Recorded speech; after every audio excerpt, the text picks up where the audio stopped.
Ifriqiya Sport. La planète e-sport avec Ifriqiya Sport. Votre magazine continental qui traite le sport sur tous les terrains et dans toutes ses dimensions. L'Afrique et le sport ne font qu'un.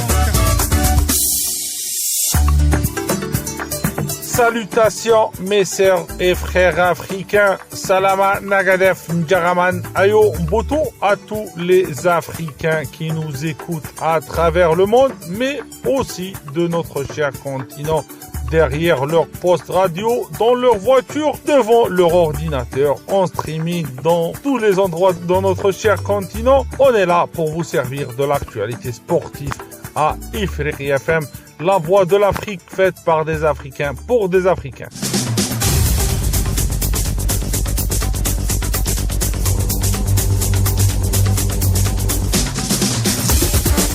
Très heureux de vous retrouver pour ce nouveau numéro de 26 minutes sport, le magazine consacré à l'actualité sportive africaine qui touche l'Afrique de Ifriqiya FM.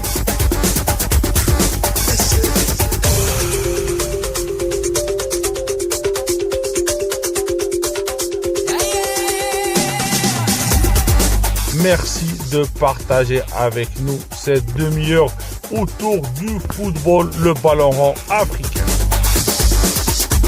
Au programme aujourd'hui, deux capitales africaines, Ouagadougou et bien sûr Conakry, pour parler football. Il aura la grosse partie de notre tarte africaine aujourd'hui.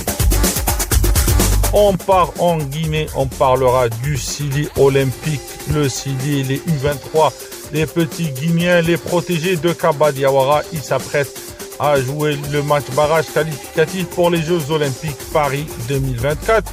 Et on aura aussi bien sûr de l'information sur le championnat local avec deux experts du sport et du football guinéen.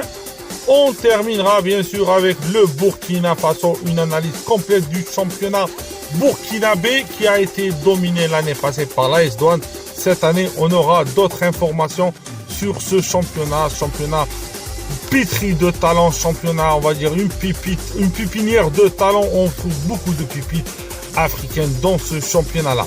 Direction Conakry, mes amis, avec nous, Fofana Abdoulaye, de Galaxy Info, site spécialiste du football, du sport africain en général, autour du sport guinéen bien sûr.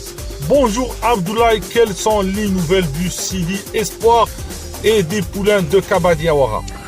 Bonjour Walid, bonjour aux auditeurs d'Ifriqiya FM, la voix de l'Afrique. C'est un réel plaisir pour moi d'être dans votre émission et surtout pour vous parler de ces sujets. Maintenant, concernant le Sidi National Espoir, le sélectionneur guinéen Kaba Diawara est du côté de l'Asie où il a suivi cette Coupe d'Asie surtout pour superviser le prochain adversaire du Sidi National de Guinée pour le match de barrage comptant les qualificatifs pour les Jeux Olympiques. Maintenant, en termes de joueurs, c'est vrai qu'il y a énormément d'attentes parce que la plupart des joueurs qui appartiennent à l'équipe nationale de Guinée, qui sont en âge requis, normalement devraient prendre part à ce match-là. Il y a des garçons qui ont été cités, dont entre autres Seydou Sow qui évolue du côté de Strasbourg, c'est en Ligue 1 du côté de la France. Sur les côtés de la défense, tu as Ibrahim Diakité qui a réalisé une magnifique Coupe d'Afrique des Nations, qui est parti en prêt du côté de Lausanne Ouchi, c'est du côté de la Suisse. Dans ce même club, tu as Samkou Kamara aussi qui est défenseur central. Et tu as également Dembo Silla qui est arrière droit, qui évolue avec Rodez, un club de 2 du côté de la France. Maintenant, dans l'entrejeu, tu as un garçon comme Seydouba Sissé qui joue en Liga 2 du côté de l'Espagne avec Leganés. Tu as Moriba Kourouma qui joue avec Retafe, c'est un club qui évolue en Liga du côté de l'Espagne. Tu as également Agibou Kamara, auteur d'une excellente Coupe d'Afrique des Nations, qui joue du côté de la Tromitos. Tu as Fasciné Conté sur le front de l'attaque, qui joue du côté de la Ligue 2 française avec le Sporting Club de Bastia. Tu as Karim Sissi qui évolue avec cette équipe de l'AS Saint-Etienne. Donc normalement, ces joueurs-là devraient intégrer le groupe de Kaba Gawara pour ce match de barrage. Mais selon les dernières informations, la plupart de ces clubs-là ont refusé de laisser partir leurs joueurs. Normalement, il devrait y avoir une surprise s'il s'agit de Tierno Bari, longtemps attendu par les fans du Sili national de Guinée. Tierno qui évolue du côté du FC Bâle, qui pour sa première saison réalise une saison incroyable, normalement devrait prendre part. Mais malheureusement pour Kaba Gawara, le FC Bâle qualifié pour les playoffs, normalement devrait jouer le vendredi prochain. Donc le club n'est pas disposé à laisser partir son meilleur buteur du championnat. Donc à date, la dernière information est que la plupart des clubs de ces joueurs-là ne veulent pas leur laisser venir. On attend impatiemment la liste de Kaba Gawara. Normalement, 18 joueurs devraient être convoqués selon le règlement pour jouer ce match hyper intéressant. La Guinée désormais connaît son adversaire. Il s'agit de l'Indonésie qui a terminé 4e de la Coupe d'Asie. C'est une équipe assez intéressante avec un profil très costaud. C'est un adversaire très sérieux. C'est vrai que Kaba Gawara, il n'est pas exclu et c'est protégé en calmement leur chance parce qu'il y a des qualités au vu de tout ce que ces joueurs représentent, tout ce qu'ils ont réalisé lors de la dernière Coupe d'Afrique des Nations. Je pense que si Kaba a tous ces garçons sous la main, même si ça va être extrêmement compliqué, je pense que Kaba s'est protégé en leur chance. Ils peuvent réaliser la surprise et permettre à la Guinée de retrouver ou de réécrire une nouvelle page du football guinéen, parce que la dernière fois qu'une équipe de football a quitté les Jeux Olympiques, ça date de 1976. Donc vous comprenez aujourd'hui tout ce qui entoure aujourd'hui ce match. C'est un match capital pour la Guinée et je sais que le Sili a sa chance. Il suffit de la saisir, mettre les garçons qu'il le faut, jouer ce match à fond. Abdoulaye, parle-nous du championnat. Nos amis, ils cherchent de l'information sur le championnat. Et quel est le classement? On est où là dans le championnat guinéen? Parlant de ce championnat guinéen, c'est vrai que sur le plan africain, ce championnat est en train de régresser compte tenu de ces contre-performances des clubs guinéens qualifiés dans les différentes compétitions interclubs de la CAF, que ce soit en Champions League ou en Coupe CAF. L'Orient qui a tiré ce championnat guinéen vers le haut. Aujourd'hui, cette équipe traverse une période assez compliquée. La preuve en est que l'Orient cette année n'a même pas pu se qualifier pour les phases de poule de la Champions League. Le club s'est fait éliminer dès le second tour et qualificatif pour cette compétition. Et parlant de ce championnat sur le plan local aujourd'hui, c'est vrai qu'il y a énormément de rivalité, ça se joue. Il y a des clubs qui sont en train de créer la plus grosse sensation. Il s'agit par exemple du club Ndissol de Kamsar CIK qui est leader de ce championnat, talonné par suivi par cette équipe de l'association sportive des mineurs de Sangaredi qui est deuxième du championnat avec 27 points. Le leader c'est CIK avec 28 points. Le deuxième de ce championnat, l'ASM, avec 27 points, et le Afia qui a terminé champion de Guinée la saison dernière occupe la 3e place, c'est-à-dire du premier à la 3e place, il n'y a que 2 points de différence. Donc ça veut dire qu'il y a extrêmement de rivalité, de compétitivité sur le plan local. Maintenant, en termes de joueurs, aujourd'hui tu as Mohamed Lalaketa qui est actuellement meilleur buteur de ce championnat, qui domine aujourd'hui ce championnat. C'est l'attaquant de l'actuel leader de ce championnat, le CIK. Mohamed Lala, en 15 matchs disputés pour le moment, c'est 13 réalisations, à un stade incroyable que ce garçon est en train de réaliser. Ses performances ont été récemment récompensées parce qu'il a été convoqué en équipe nationale A de Guinée, ou lors de des FIFA Series qui s'étaient disputés du côté de l'Arabie Saoudite. Donc pour le moment, c'est un championnat assez disputé. On est loin de la fin. Pour le moment, les équipes sont en train de montrer des choses assez incroyables. Abdoulaye, tu sais que Ifriri FM, on laisse toujours cet espace de liberté à notre invité. On te laisse le mot de la fin pour nos auditeurs. Le mot de la fin est que je remercie les auditeurs d'Ifriqiya FM. C'est la voix de l'Afrique. C'est un réel plaisir pour moi de passer dans cette émission. Merci à vous, Walid. Je sais que vous réalisez un boulot formidable. De loin, on vous suit à travers les différentes émissions que vous réalisez. Félicitations à vous, bon courage à vous et surtout, bonne chance au Sili national olympique de Guinée qui, le 8 mai prochain, joue un match capital pour une éventuelle qualification aux prochains Jeux olympiques Paris 24.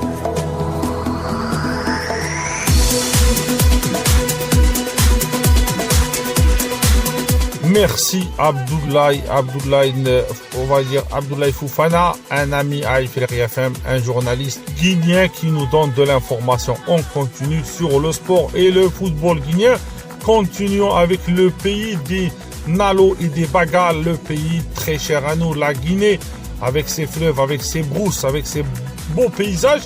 Et notre confrère Alassani Baldé, l'expert sportif de la Guinée, il va aussi nous parler du championnat, mais nous donner d'autres informations. Bonjour Alassani. Bonjour Walid, bonjour à tous les auditeurs de Ifriqi FM, la voix de l'Afrique. Alassani, on aimerait bien avoir d'autres informations sur le Sili Olympique et quels sont les échos autour de cette équipe qui va honorer l'Afrique.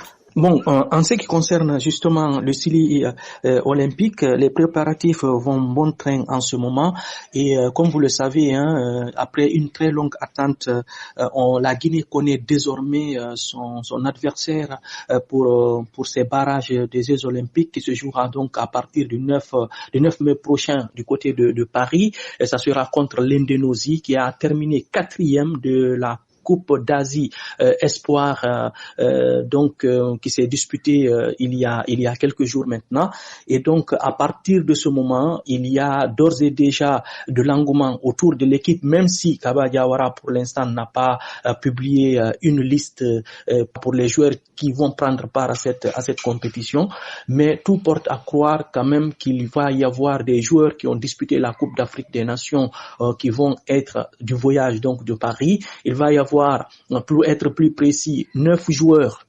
professionnels qui ont disputé la Coupe d'Afrique des Nations 2023. Il va y avoir 9 joueurs côté joueurs locaux. Mais pour l'instant, il y a un problème qui se pose puisqu'il y a un problème de passeport. Il y a un problème de passeport qui se pose un tout petit peu, comme ça a été le cas d'ailleurs, même avec le Sili Senior. Parfois, quand les joueurs locaux sont sélectionnés pour l'équipe senior, il y a toujours des problèmes de visa qui se posent. Donc maintenant, on attend de voir, puisque le match se jouera le 9 mai prochain, c'est que l'administration du football guinéen va faire pour permettre justement à ces joueurs-là de rejoindre Paris, puisque le match c'est pour le 9 mai prochain. Alassani, on aimerait bien savoir quelles sont nos chances en tant qu'Africains pour cette rencontre, selon toi, qui a vu cette équipe? Je pense que la Guinée a une très grande chance pour cette rencontre-là, parce que c'est un match à coup près. Et l'Indonésie, bon, il n'y a pas de doute que c'est une très bonne équipe, vu qu'ils ont terminé 4e de la Coupe d'Asie U23.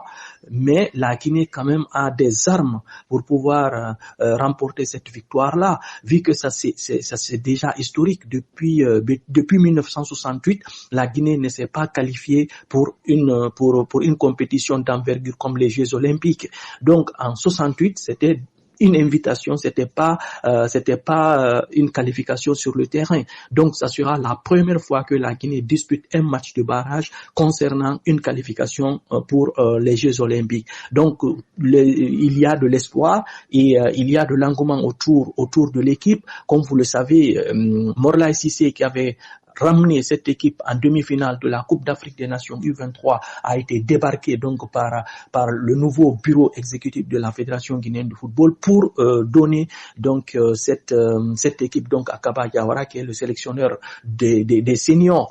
Donc on va voir ce que cela va donner, mais tout porte à croire quand même qu'il y a des individualités, il y a des très bons joueurs. Maintenant reste à savoir, est-ce que les clubs, puisque vous savez que c'est pas une journée FIFA comme vous le savez, mais on va voir si toutefois les clubs vont libérer les joueurs qui vont être sélectionnés par Kaba Diawara pour cette rencontre très importante pour la Guinée. Et le championnat guinéen, on est situé où dans le championnat guinéen?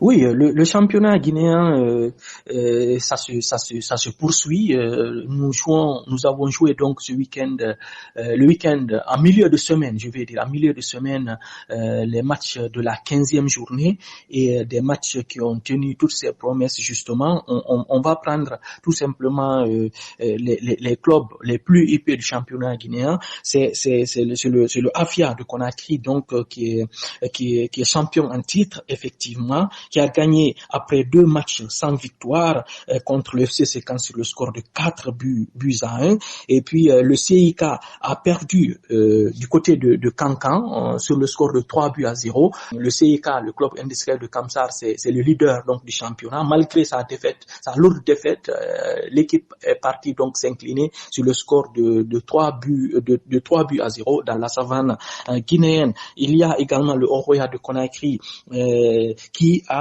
justement gagné contre la Flamme Olympique sur le score de 2 buts à 0 et donc l'AS Mineur de Sangaredi qui gagne également parce que c'est tout simplement des poursuivants directs au niveau donc du classement. Donc quand vous prenez par exemple le classement de cette Ligue 1 après 15 journées, le CI Kamsar conforte donc son leadership avec 28 points. L'AS Mineur de Sangaredi conserve son avance d'1 point sur le Afia et à une longueur de CIK qui occupe donc la tête du classement, on l'a dit. Donc le Afia est 3e avec 26 points. Le Milo FC de Kankan totalise 25 points.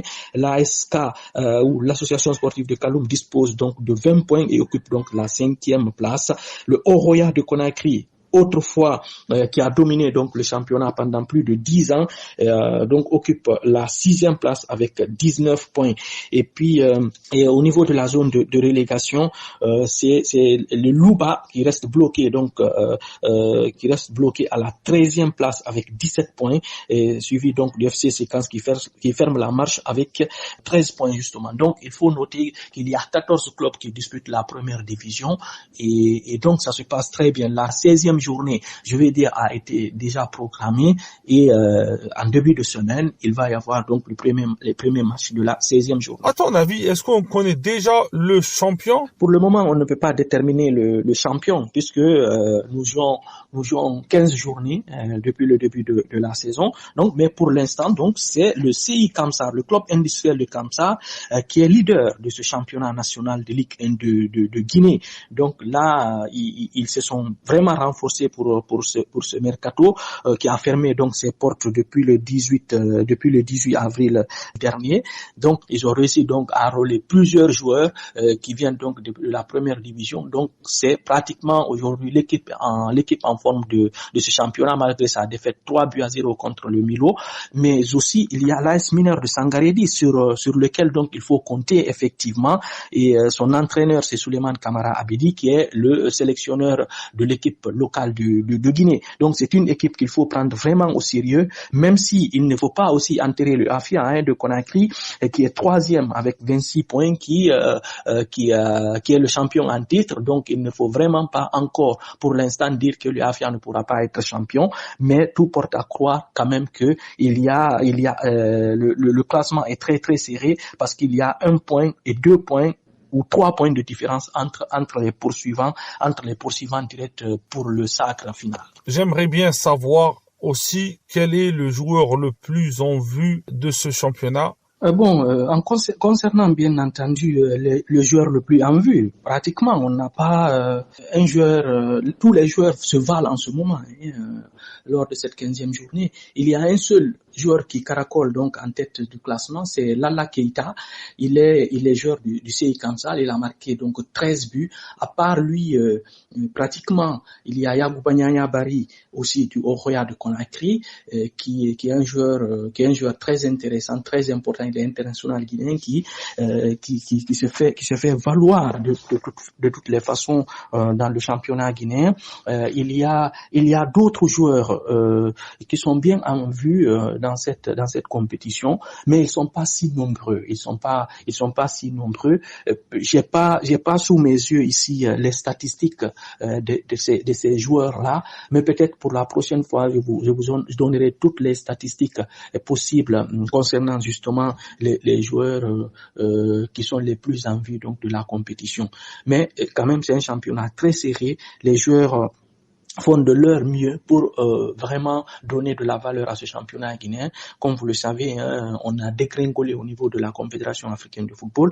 La Guinée, au lieu que ce soit 4 clubs qui représenteront le pays pour les joutes continentales, désormais on n'en a que 2. La Ligue des Champions, un club, et la Coupe de la CAF, un club. Donc c'est dommage, c'est quelque chose, c'est vraiment déplorable pour le football guinéen qui avait commencé à prendre de l'envol grâce au Royal de Conakry qui avait les dernières années a eu des très bonnes notes dans les compétitions de la Confédération africaine de football, en Ligue des Champions et en Coupe de la CAF, qui allait jusqu'en demi-finale justement. Mais malheureusement, le Royal aujourd'hui est mourant. Voilà, s'il faut le dire comme ça, puisque pratiquement il y a un problème financier qui ne dit pas son nom autour de cette équipe qui ne parvient vraiment pas à joindre les deux bouts pour l'instant. Alassani, comme tu le sais et comme on a déjà expliqué à Abdoulaye Fofana, on laisse à tous nos invités un espace de liberté. Oh, mon dernier mot, c'est vous dire juste merci pour l'intérêt que vous portez pour le football guinéen. Ça fait plaisir justement de participer à cette émission du sport sur Ifriqiya FM, la voix de l'Afrique, et ça fait plaisir. On espère encore se retrouver très prochainement pour d'autres émissions de sport. Merci et à très bientôt.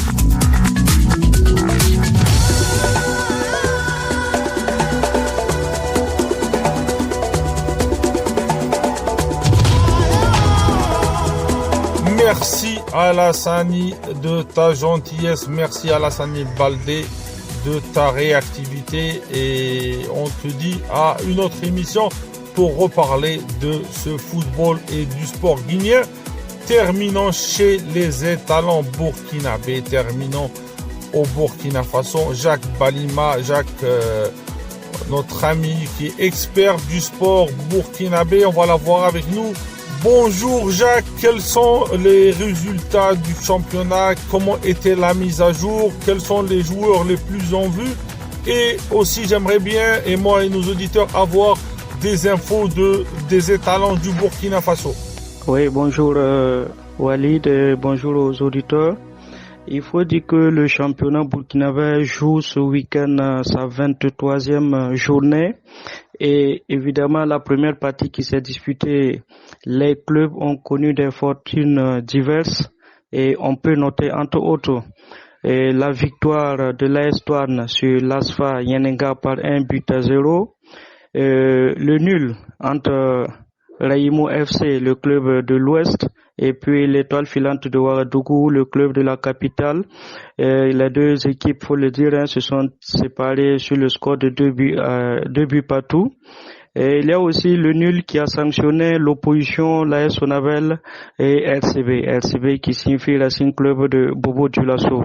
Alors le nul de 0 but partout, évidemment, qui a sanctionné cette rencontre. Il faut dire qu'aujourd'hui, le probable champion qui se dégage à cette journée de la fin du championnat, c'est bien sûr l'AS Douanes qui est en tête du classement avec 49 points plus 26, et suivi de l'AS Sonabel qui aujourd'hui comptabilise 40 points plus 9. Alors il faut dire qu'aujourd'hui, évidemment, dans le championnat burkinabé, qui a connu cette année des arrêts dus évidemment à des crises ayant opposé la Fédération burkinabé de football, notamment le comité exécutif, aux responsables des clubs de D1, enfin première division, deuxième division et troisième division, et aussi les clubs de football féminin. Mais malgré cela, avec la reprise et les quelques journées, les 23 journées qui se sont disputées, des joueurs évidemment sortent de l'eau, et parmi eux, on a Shérif Adama Dawo de Sporting Club des Cascades. Il faut dire que ces joueurs-là, ces noms-là ont été retenus par l'association des journalistes sportifs du Burkina qui reconnaît et récompense les mérites du club et d'un joueur par mois. Et pour le mois de février, il faut dire que c'est Chérif Adama Dao du Sporting Club des Cascades, un club de l'Ouest, évidemment, qui a été élu meilleur joueur du mois du championnat burkinabé. Alors, à l'occasion, il va recevoir des présents et de la part de l'association des journalistes sportifs du Burkina et de ses partenaires. Donc, parmi ces cadeaux, il y aura évidemment un équipement sportif tout complet, voilà, offert par le partenaire Tovio. Alors, il faut aussi dire que au mois d'octobre, juste avant la rupture ou l'arrêt du championnat, Josué Tiendebego de Majestic Club a aussi été désigné meilleur joueur du mois d'octobre et il a aussi reçu ses prix. Alors, concerne évidemment l'équipe nationale, c'est-à-dire les étalons, il faut dire que le capitaine Bertrand Traoré, malheureusement victime de blessures à la cuisse avec son club espagnol Villarreal, ne pourra reprendre les compétitions qu'à la fin du mois de mai. Mais qu'à cela ne tienne, on a Dango Ouattara qui est du côté de Bournemouth en Angleterre. Malheureusement, son club est tombé hier face à Arsenal par 3-0. Alors, il faut dire que le Burkinabé était titulaire. Il a débuté la rencontre. Il a évidemment joué 57 minutes. Il faut dire que il a vu son temps de jeu réduit depuis sa blessure, depuis son retour de blessure. Mais jusqu'à présent, à l'heure où je vous parle, il a travaillé à retrouver son niveau de compétitivité. Il faut dire aussi que Stéphane Aziski, qui est un milieu des étalons, aujourd'hui continue de faire sensation dans le championnat tanzanien avec son club Young African Sport Club. Et on se rappelle de ses buts très marquants, très poignants, de très haute classe qu'il inscrit dans ce championnat tanzanien. Alors pour ce qui est de l'équipe nationale, évidemment, on peut s'attendre à des renforts.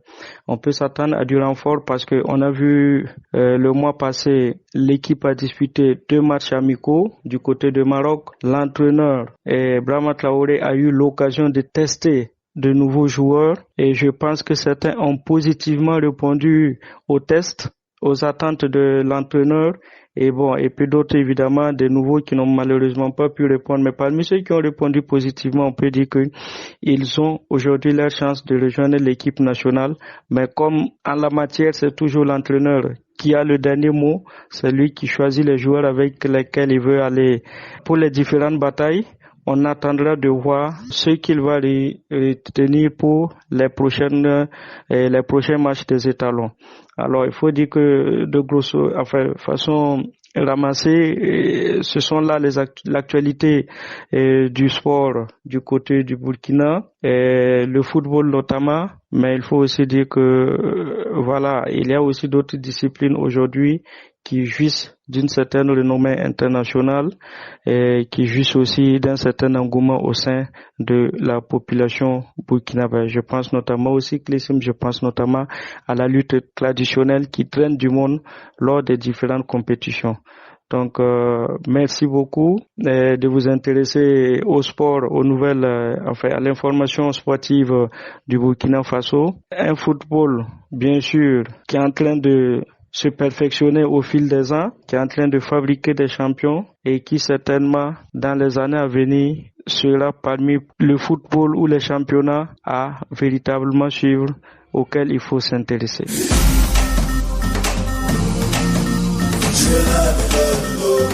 Merci Jacques Balima. Jacques Balima, c'est l'un des meilleurs journalistes experts du sport et du football guinéen. On a terminé l'émission, mes sœurs et frères. À la semaine prochaine pour un autre numéro de 26 minutes pour le magazine de Ifriqiya FM consacré à l'actualité sportive africaine.